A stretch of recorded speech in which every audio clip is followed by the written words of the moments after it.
Une autre histoire dont je me souviens avec émotion est celle du poète andalou Pedro Garfias, que l'exil envoya échouer en Écosse dans le château d'un lord.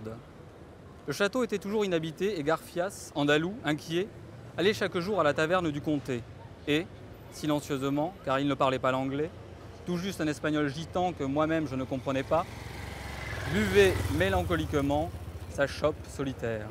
Ce client muet attira l'attention de l'aubergiste. Un soir, lorsque tous les buveurs furent partis, l'homme le pria de rester et ils continuèrent à boire en silence, auprès de l'âtre qui crépitait et parlait pour eux. L'invitation devint un rite.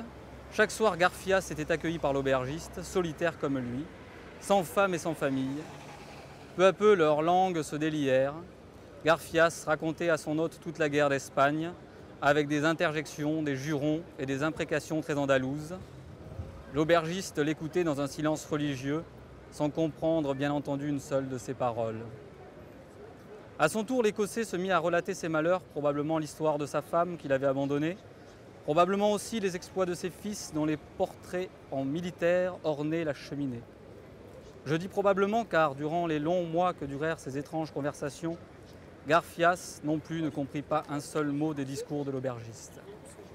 Pourtant, l'amitié de ces deux hommes solitaires, qui parlaient avec passion de leurs propres affaires et chacun dans sa propre langue, inaccessible à l'autre, cette amitié grandit et, à force de les réunir chaque soir pour des conversations qui duraient jusqu'à l'aube, devint pour tous les deux une nécessité.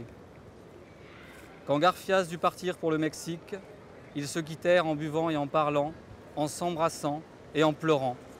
Leur émotion profonde venait du fait qu'ils allaient séparer leur solitude.